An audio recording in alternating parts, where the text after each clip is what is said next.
Why some people see spirits and others do not? A very common question people ask is why do some people see spirits or ghosts but others do not? I thought I had already answered this question before on the Occult Blogger, however after scouring the blog I have found that there is no specific post on the topic, rather there are hints on what my point on the subject is rather than actually answering the question. This is my full assessment on the question. The human mind and spirit really are amazing. In order to function fully as a human, humans often are taught from a very early age what is real and what is not.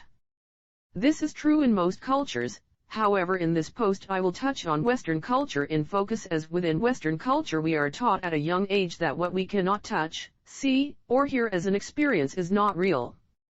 This relates to most experiences anyway unless science has another explanation. This conditioning is perceived on almost all levels including most of those that believe in religion as what is real reality.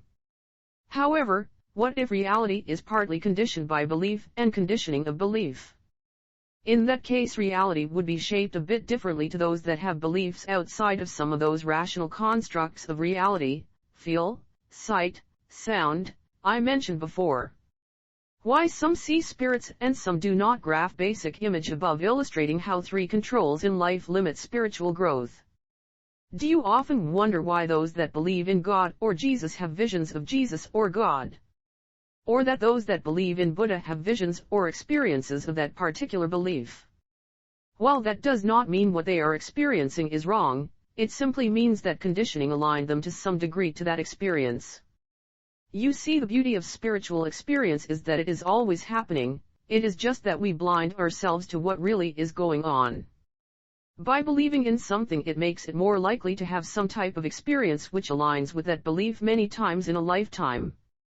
Now here is the crutch of the whole concept of this, is that all these experiences happen because they are opening themselves up to those experiences and accepting them with their mind as they are their understanding of reality. Thus a Christian seeing Jesus or a Buddhist seeing Buddha is them having an experience based on their conditioning of belief.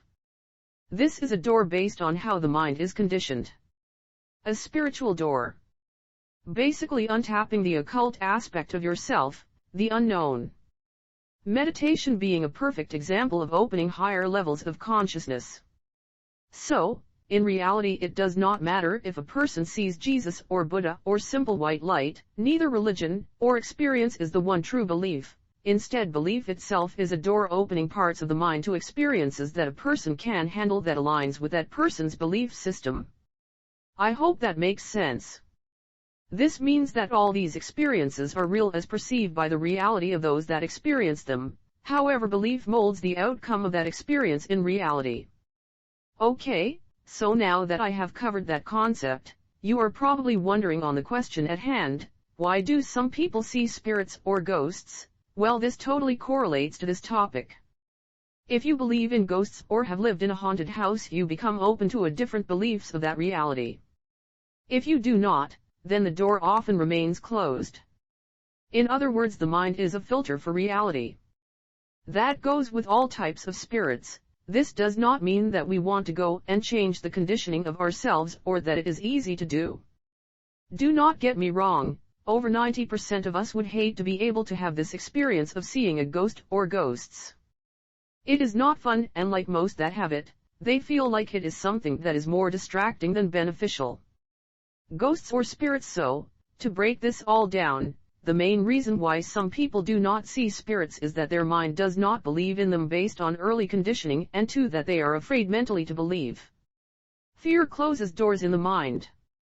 That is okay, the mind will protect those that are afraid of having experiences outside their belief system, it has defenses for this.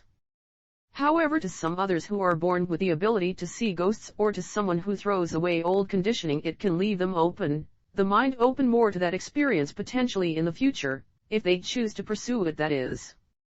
In a way it is like a little kid before any major conditioning, they can have myriads of experiences with spirits or ghosts, and as they grow up these types of experiences tend to fade with belief and mental conditioning. Okay, so that is it with this topic. If you have questions on this topic further, then shoot your questions below. If not, do not forget to subscribe or browse our site.